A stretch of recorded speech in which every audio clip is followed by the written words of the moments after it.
This is the Ganges, India's most holy river. Situated on its bank is the sacred city of Haridwar. It is a place of prayer and spiritual awakening for millions. Thousands attend the evening aarti to cleanse their souls. But just beyond the fading sounds of the temple bells is a special place. A place few know and fewer have explored.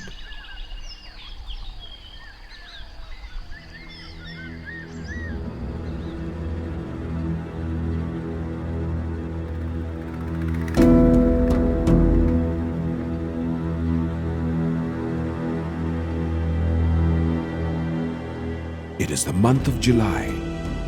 Gathering clouds herald the onset of monsoons.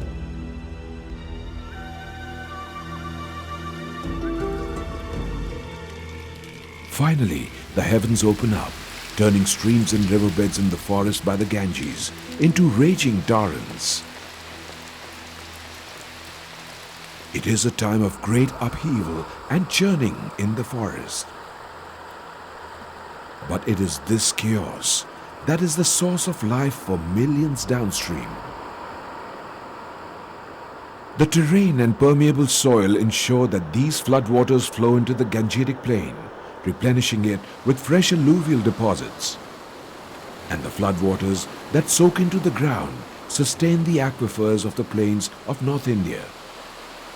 This forest is the water tower for the livelihoods of people in the Indo-Gangetic plain. Situated in Uttarakhand, this is the Rajaji National Park. It is spread over 820 square kilometers across the districts of Dehradun, Haridwar and Pauri Garhwal. Numerous small rivers and boulder-strewn streams crisscross the landscape, and the Ganges River divides it into two unequal halves, Western and Eastern Rajaji. The most prominent physical feature of the landscape is the ridges of the Shivalik Hills. Situated at the base of the Himalayas, where the Shivaliks or the outer Himalayas meets the Gangetic plain, Rajaji National Park is a repository of the unique biodiversity of both these regions. The forest itself is a mixture of pure tracts of sal trees, riverine forest patches, mixed forests and grasslands. Post-monsoons, the forest is lush green. The rains wash away the dust, dullness and heat of a long scorching summer, leaving behind a carpet of tall savanna-like grassland in the Chilla range. The floodwaters leave behind the detritus of their fury. This year, gorging out a ridge, they have deposited fine mud in the stream beds. It is the perfect canvas for animals, bears, leopards and tigers to leave their mark.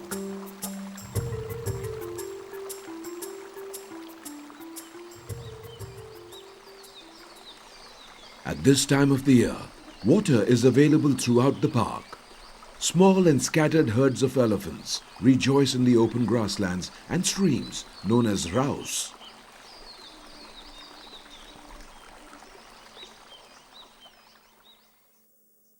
Post-monsoon is also a critical time for the forest department. Numerous villages lie just adjoining the southern boundary of the park.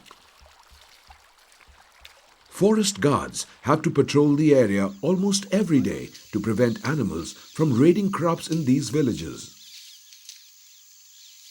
Elephants are especially notorious for this. Tipu, one of the largest and oldest bulls in the park, is an old hand at this. वो सो जो है रोजाना नीचे किसानों के खेतों में नुकसान करने जा रहा है, उसको रोकने के लिए हम यहाँ पे उसका जो है वो लोकेशन ले रहे हैं कि किधर से आएगा, किधर से जाएगा. But Tipu has a knack for sneaking out undetected. The guards try to stop the elephants, even firing a gunshot into the air to scare the animals away. But in the darkness, it is impossible to know the outcome of Tipu's antics. The morning makes it clear. Tipu and his associate pull off another crop raid. The forest department does its best to reduce and manage human-wildlife conflict, but with no buffer between the forest and villages, People and animals just have to live along a thin line. Van Gujars are nomadic pastoralists who have lived in these forests for many years. Until 20 years ago, every summer, Van Gujars would migrate to the higher Himalayan meadows with their livestock, returning to these foothills for the winters.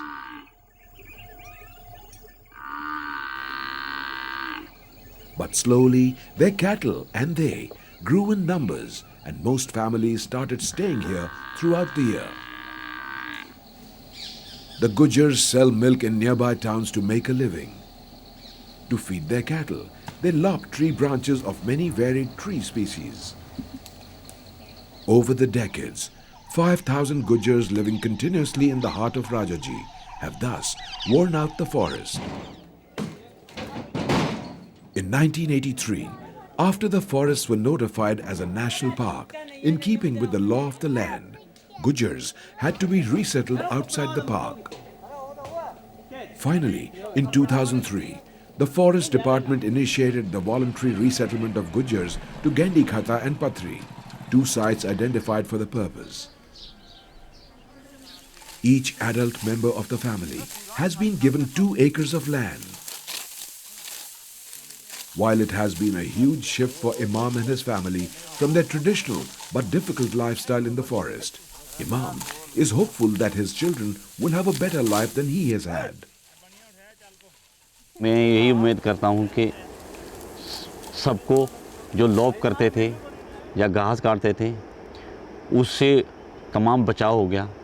जंगली जानवरों को disturbance से बच के उनका आवागमन खुला हो गया और गुज्जरों को भी लाभ मिलेगा। क्यों आने वाले मैं उम्मीद करता हूँ कि आने वाले जो समय है उसमें गुज्जरों को बहुत वो भी लाभ होगा। To understand the impact of the relocation of the Gujars on the forest and wildlife, the department initiated a research project in collaboration with the Wildlife Institute of India. My project focuses mainly on the recovery of habitat in the Chilla range of Rajaji National Park, which is more on the eastern side of the park, and we are looking into the recovery of vegetation, ungulates, and mainly with the focus of tigers in this landscape. The results from the research have been positive. Photographs from camera traps set out in the forest enabled researchers to identify individual tigers. The research indicates that today there are 10 to 12 tigers in the entire Rajaji National Park, and Chilla Range has been at the cornerstone of this recovery. The Chilla Range of Rajaji is a vital area because it connects Rajaji to the Lansdowne Forest Division, which further connects to Corbett National Park. Tigers and elephants aren't the only animals to have benefited from the relocation of Gujars. Vultures, cleaners of the ecosystem, have seen a systemic decline across the subcontinent, but in Rajaji, they find a safe haven. As November comes, the azure skies bring vultures to Rajaji. Hovering high and gliding from one thermal to another, they arrive by the dozens, some from as far as Europe and others from just across the Himalayas. This leopard kill hasn't attracted them as yet, but as it rots, a changeable hawk eagle does come to the feast. It provides eager tourists with a snapshot to remember.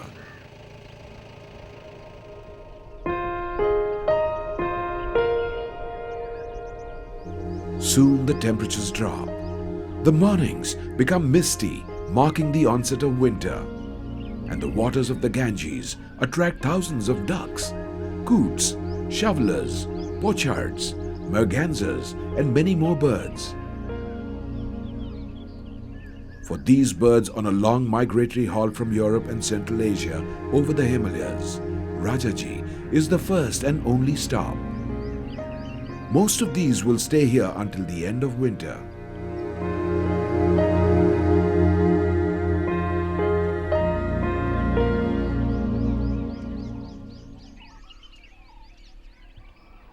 At the peak of winter, the Ganges is at its lowest ebb. Over decades, silt deposits have formed small islands in the Ganges. With the setting sun, Sambar and Cheetal make a beeline for the safe refuge of these islands in the river.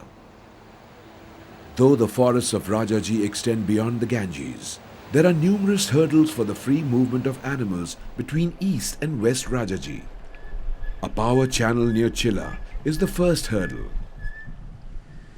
Further along, a busy highway raises the obstacle. 30,000 vehicles pass through this narrow forest corridor daily. This makes it nearly impossible for the animals to cross over to the other side, barring the occasional bull elephant. The animals face another obstacle, one which has taken a toll on many an animal. A railway track, one of India's oldest, cuts through a 14-kilometer stretch of the finest sal forest in India. Every day, more than 40 trains hurtle along this track that passes through the Motichur and Kansro ranges. Sometimes with tragic consequences. Yogi was orphaned 10 years ago when an oncoming train hit his mother. Since then, the forest department has taken care of him. He has grown to become a handsome tusker. Soon, the department will utilize his skills and intelligence for tourists as well as other department needs.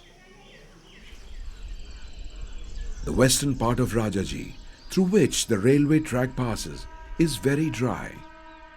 There is only one good perennial source of water here, and it lies on one side of the railway line. Animals, especially elephants, need a lot of water. The elephants usually cross over at night to go to the river, returning to the deep forest through the same route next morning.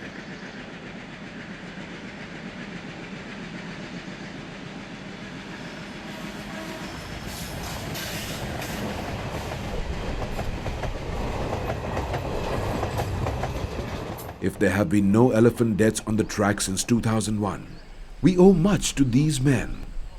This team of forest guards and volunteers patrols the track daily.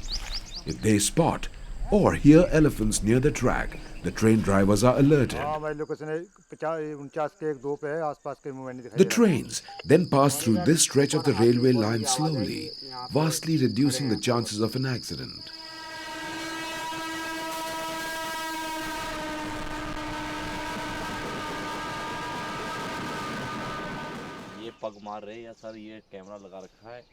Recently, these men reported hearing a tigress close to the track. To ascertain this tiger's identity, the research team set a camera trap here, and the photograph reveals that this is a tigress new to the area.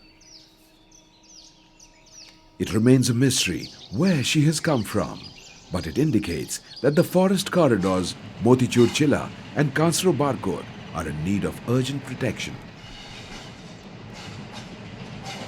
Rajaji National Park is a long and narrow strip of forest land, the habitat, and they have been fragmented by various human activities like road building or railway lines or canals, and they are interconnected by small and narrow heavy forested areas that are known as corridors. They are very important for the free movement of animals from one part of the park to another, and these corridors need to be protected. If they are not, then the movement of animals like big animals like tiger or elephants will be restricted to some part of the park, and that will have a very detrimental effect on the genetic pool of this park.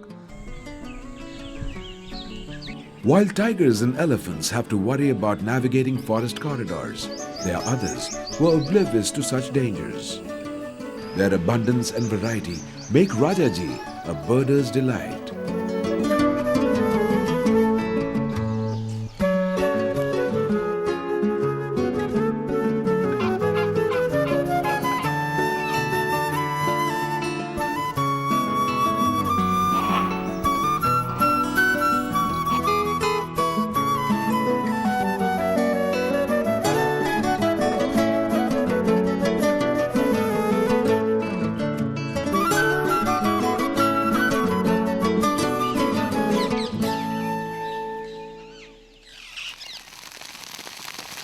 This year, towards the fag end of winter, the department undertook controlled burning of the grasslands in the park. It may seem destructive, but this replenishes the soil with nutrients and allows for new grass to take root in the grasslands. It also reduces the risk of an uncontrolled fire in the coming summer months.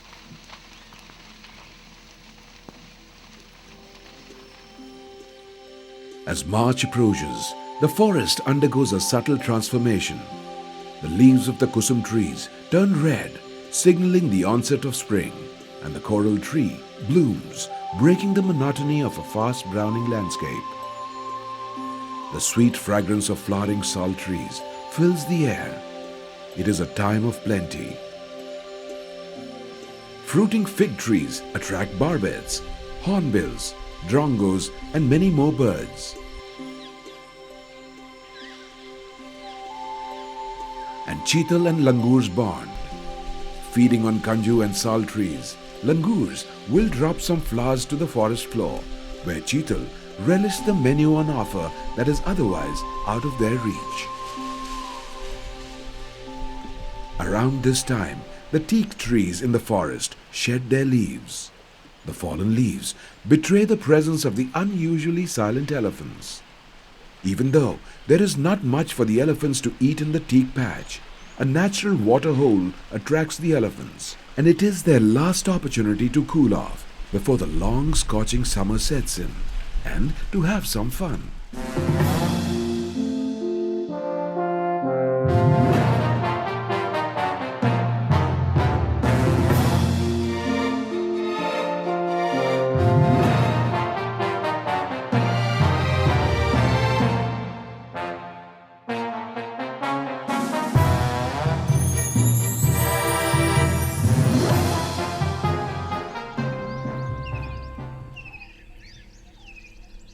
Rajaji forms a core part of the recently declared Shivalik Elephant Reserve that stretches from Yamuna to Corbett. The Shivalik Elephant Reserve holds the 1,000-odd elephants found in northern India, and Rajaji harbors about half of this number.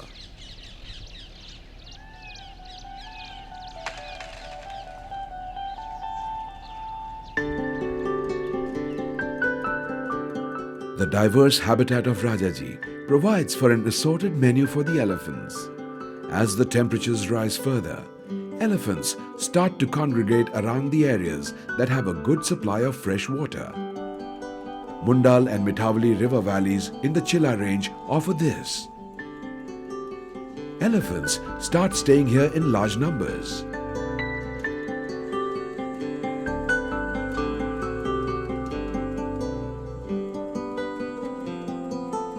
When there are female elephants in the herds, quite naturally, a couple of large bull elephants follow.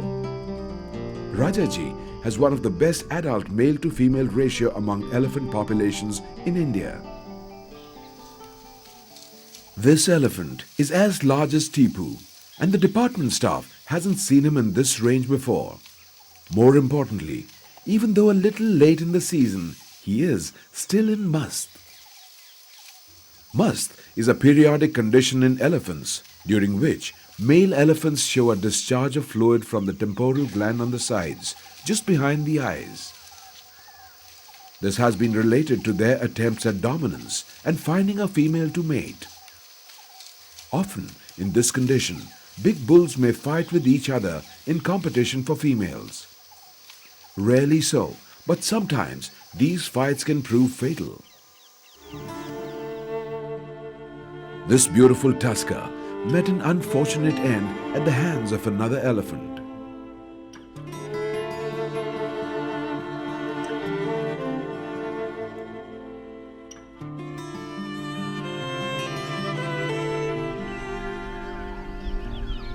The winner of the gory battle, this one-tusk bull. He probably lost one tusk in a previous fight, but what he lacked in weaponry, he more than made up with his sheer size and strength.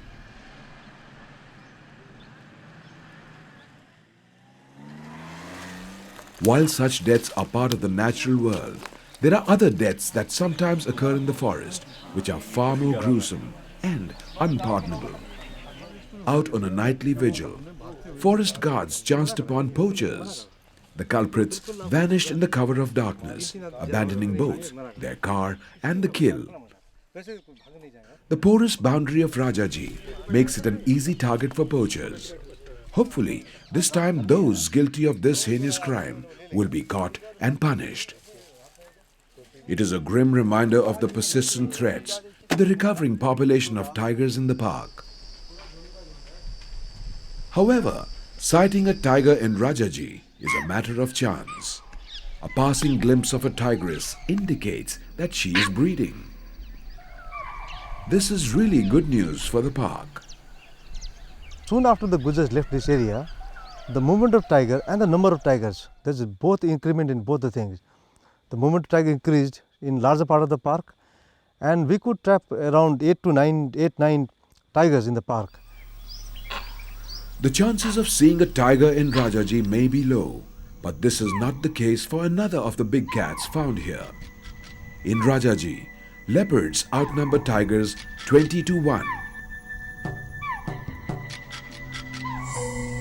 As the forest gets drier and visibility improves, one may just be rewarded with an unforgettable sighting of a leopard.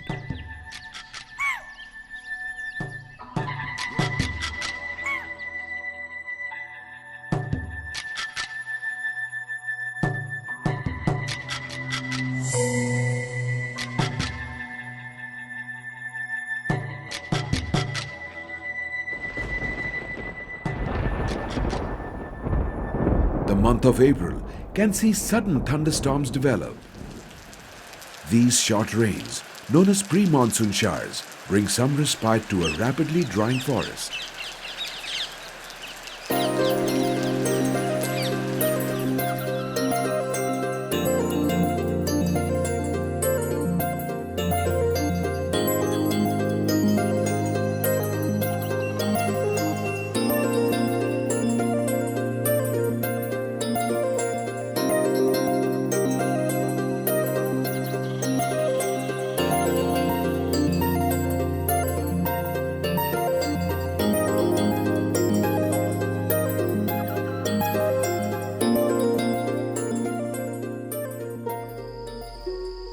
And the mornings after these brief showers can be magical. Thousands of termites take wing, breaking free from the confines of the earth.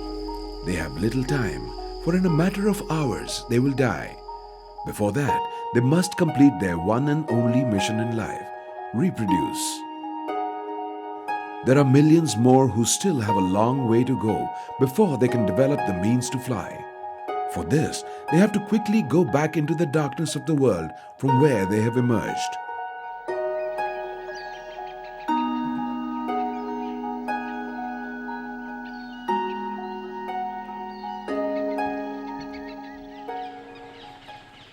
With days getting hotter, water becomes a scarce commodity.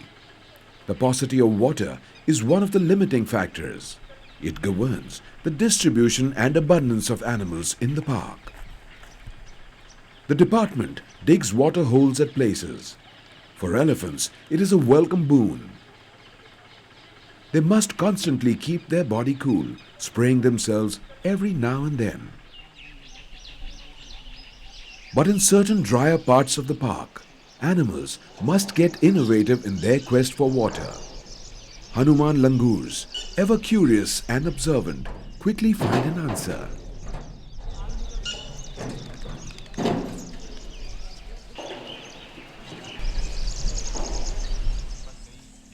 By May, temperatures soar to 40 degrees Celsius and the forest becomes a tinderbox. There is a persistent threat of wildfires. Vantage points like Haldu Top in Chilla Range give a bird's eye view of the entire jungle. Any fire, even in the distance, can be easily spotted from here. Thanks to the staff's watchfulness, this year, Rajaji has escaped the brunt of such calamity.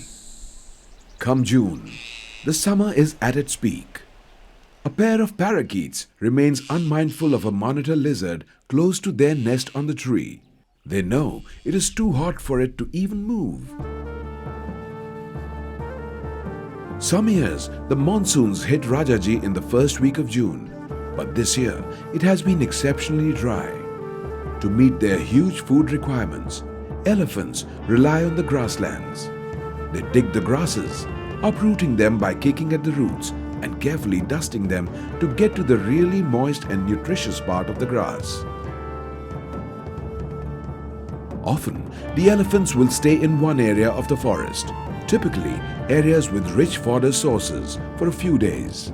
And when they have had enough of the grass, they move on to other areas in the forest. Perhaps elephants can sense impending rain.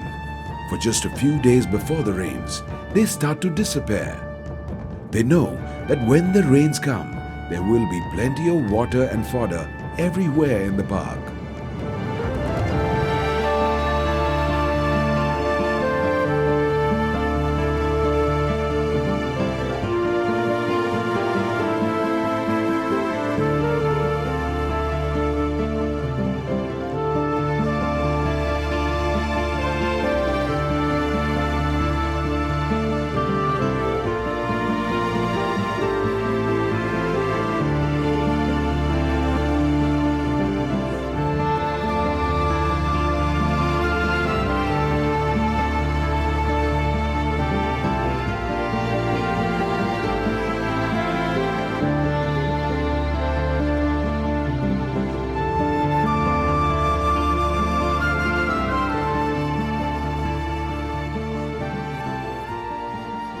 Today, Rajaji National Park is a key biodiversity area, especially for elephants and tigers.